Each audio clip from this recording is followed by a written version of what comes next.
What do most people think when they see the trumpet? Do you think a wake up call in the military or something more ceremonial like taps? Or even that one time Reggie didn't stop playing in Shrek?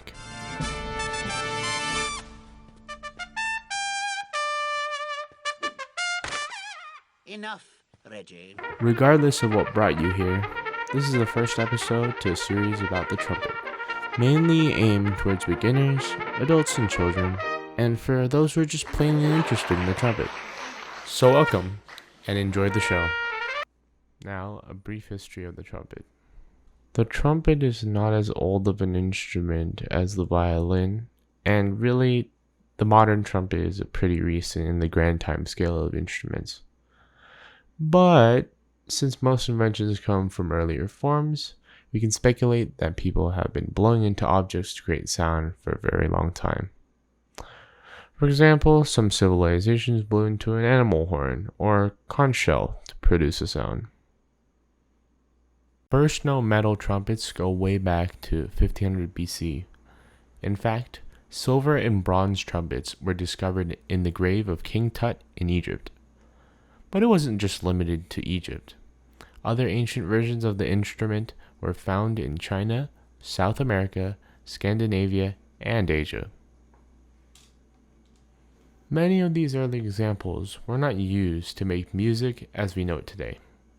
Typically, they were used for religious and military purposes, which historians have pointed out in major religious writings and other historical records.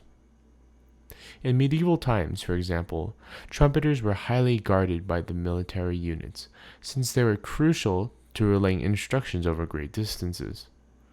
In modern times, the bugle is still used by militaries, but mainly for paying respect to the past use. There isn't really much that goes into making a trumpet. It's just a sheet of metal that's kind of coiled up and made into the shape of a trumpet or a horn. There really doesn't even need to be a loop-de-loop in the middle.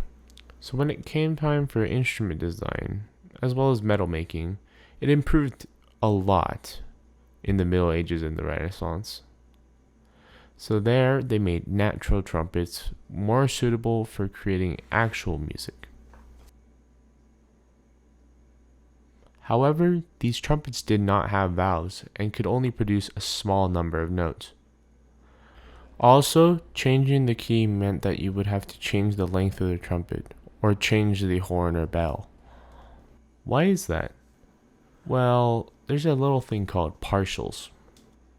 Partials in brass are the notes that can be played by a certain tube, or in case the trumpet.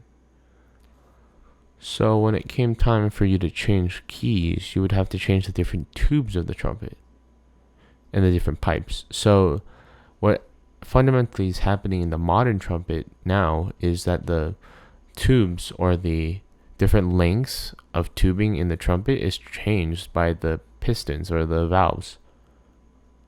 Different lengths of the trumpet give it different keys and different notes that you can hit for each partial. The natural trumpet's peak of popularity was actually during the Baroque era, but in recent years it has seen somewhat of a resurgence. In fact, many examples of the natural trumpet can be found easily on YouTube. Due to the limited amount of notes, usage of the natural trumpet started to fade during the classical and romantic periods of music. By the 1800s, instrument improvements such as keys and valves led to its chromatic use. Following its capability of playing any note needed by the composer, it redeemed its rightful place as a dominant musical instrument. Closer to now the modern times during the 20th century, the concept of pop music or popular music emerged, and although popular music has always existed in one shape or another, this era of sound recordings meant that songs could become hits by reaching as many people at once. Early on, many instruments did not translate well to tape. However, the trumpet proved to be an exception, and quickly became a standout favorite, thanks to its clear, focused sound.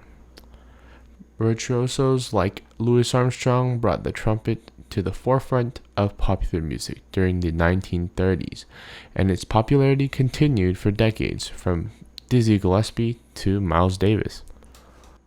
The trumpet has been there all throughout history, and today it can be heard in all kinds of musical styles, from rock to classical. Remember, trumpet is much more than a musical instrument. It's a symbol of humanity's progress. So I hope that this video kind of helped you get a little basic idea of what the trumpet was and what it is today. Thank you.